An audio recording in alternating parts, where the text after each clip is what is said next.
Good morning, students. Today we have taken up the topic of dispersion of white light by a glass prism.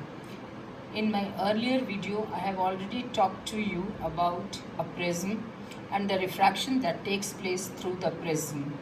Today we are going to discuss another phenomena of light that we call as dispersion. Now see the diagram carefully. This triangular outline represents a prism and a white light is entering from the side of the prism.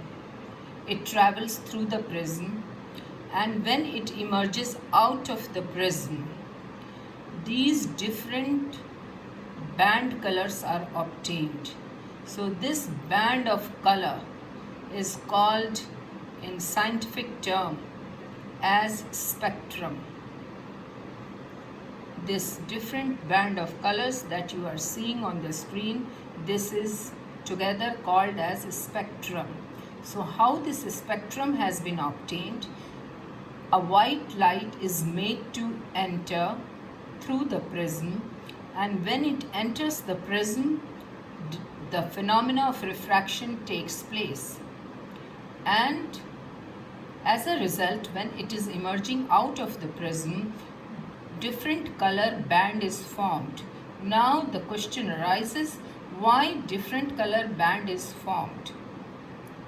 This white light is made up of different types of color. It is evident from here only that only white light was allowed to enter, and when after splitting, this white light is giving these many different colors. That means these color bands are coming from the white light. So from here we can conclude that white light is not made up of one type of color. It is made up of different types of color which can be obtained on the screen, which we call as a spectrum. Now you see carefully, on the top you see red band of color, and as you can understand, the deviation that this color is showing is small, and just below the red color is the orange color. If you see the deviation of orange color, it is more than the red color, and below it is yellow color. So in yellow color the deviation is still more or larger than the orange or red color. What I mean to say is that you are seeing that the angle of deviation is going on increasing for different colors. Why the angle of deviation is increasing?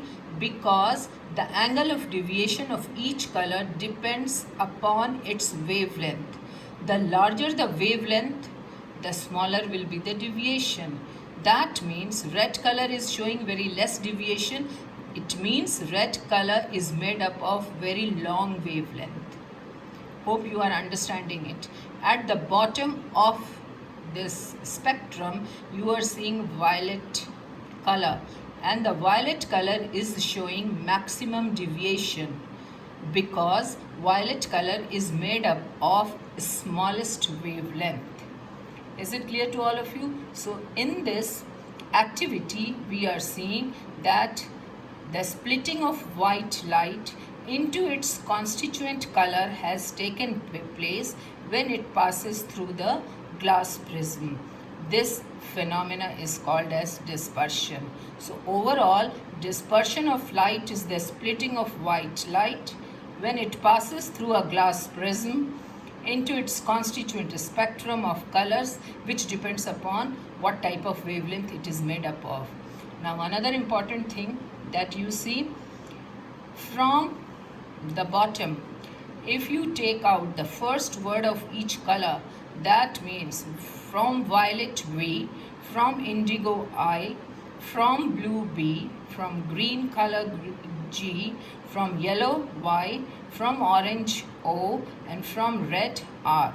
And if you join from bottom onwards, you have to see, if you join these words together, it forms an acronym, and that is VIBGYOR. So for your remembering that in what order these color emerge after splitting of white light, you must remember the word VIBGYOR. And You must also remember that red color is undergoing minimum deviation because it is made up of maximum wavelength, and violet color is showing maximum deviation because it is made up of smallest wavelength, and the colors in between accordingly what type of wavelength they are made up of, they are showing accordingly the deviation. Hope this topic is clear to you. And another important thing, that on the traffic signals you must have seen that red color, orange color and green color lights are used as signals. Why? Because red color undergoes minimum deviation. If a light undergoes minimum deviation, that means our eyes will perceive them, catch them more faster. So that is why the stop signal at the traffic signals, for stopping the traffic, at traffic signals, red color is used, because even on foggy day or from very far away also our eyes can catch this color. So that is why it is made up of red color. Similarly, orange color on the traffic signal, orange color signifies watch and go. You don't have to stop, but then you have to look carefully on both sides and then you have to drive on the road. So why orange color? Because orange color also has long wavelength. It will undergo less deviation and our eyes can catch them easily also. And green color signal is there, green color light is there on the signals because light color is also made up of quite long wavelength and we can perceive this color more easily. So if there is clearance, we can green color is put on so that we can keep driving. Why not yellow color? They have skipped because orange and yellow color, when used as a light, the person from distance can get confused. So that is why. Hope you have understood the concept and understood the in relation with traffic signals, why they are made like that or that particular type of color is used. Read this thing properly, this topic in your NCERT book, and if you have any query you can get back to me. Thank you very much.